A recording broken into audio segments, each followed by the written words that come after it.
Hi everyone, I am Charumati, Assistant Professor from KCS Kasinadar College of Arts and Science.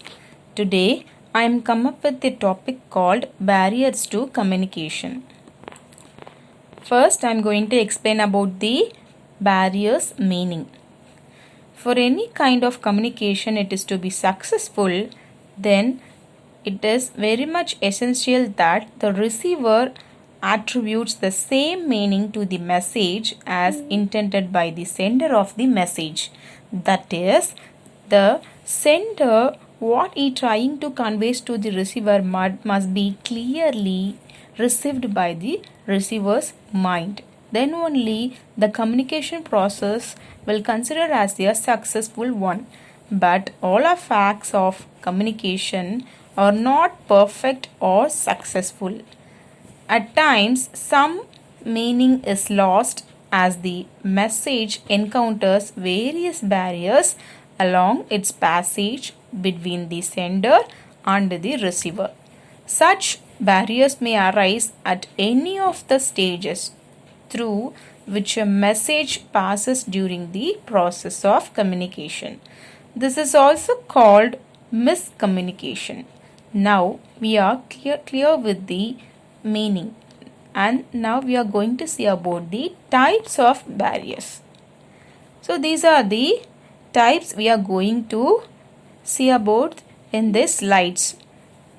Physical or environmental barriers, physiological or biological barriers, semantic or language barriers, personal barriers, emotional or perception barriers, socio-physiological barriers, cultural barriers and organizational barriers. Now we are going to see about the physical barriers. Physical barriers are those barriers which are caused due to some technical defects in the media used for communication. So, the communication process is disturbed by the media what we are using in this communication process. That may be noise, and then time and distance, and then wrong choice of medium, and then surroundings, that is environment. So these are called as physical barriers. And then next one is physiological barriers. Physiological barriers is related to the a person's health and fitness, and then these also will cause the disturbances due to disabilities that may affect the physical capability of the sender or the receiver. For example, poor eyesight, it will cause the misinterpretation of communicating the message, and then deafness, and then uncontrolled body movements, etc. These are called as physiological barriers. And then next one is semantic or language barriers. Semantics is the systematic study of the meaning of words. Thus, the semantic barriers or barriers purely it is related to the language.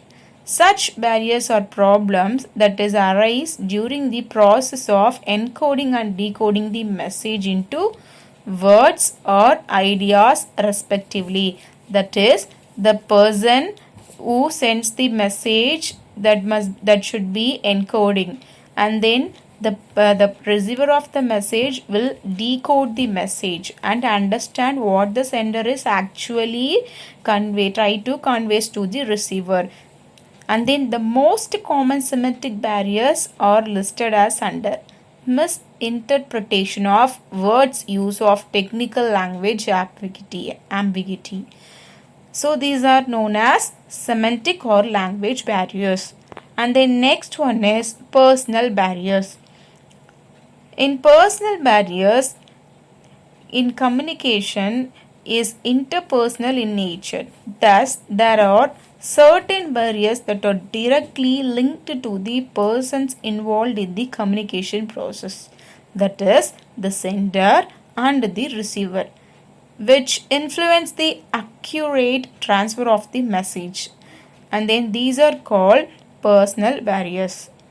And then personal barriers have to do with the age, education, interest, and needs or intentions that differ from person to person.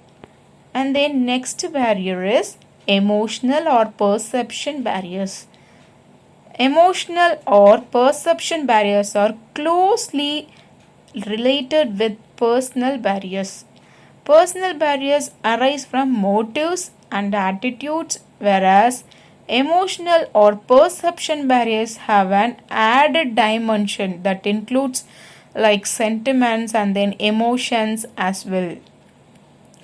So it is closely related to the personal barriers. And then next one is socio-physiological barriers. And then socio-physiological barriers can also be considered as one of the offshoots of the personal barriers, akin to the perception barriers.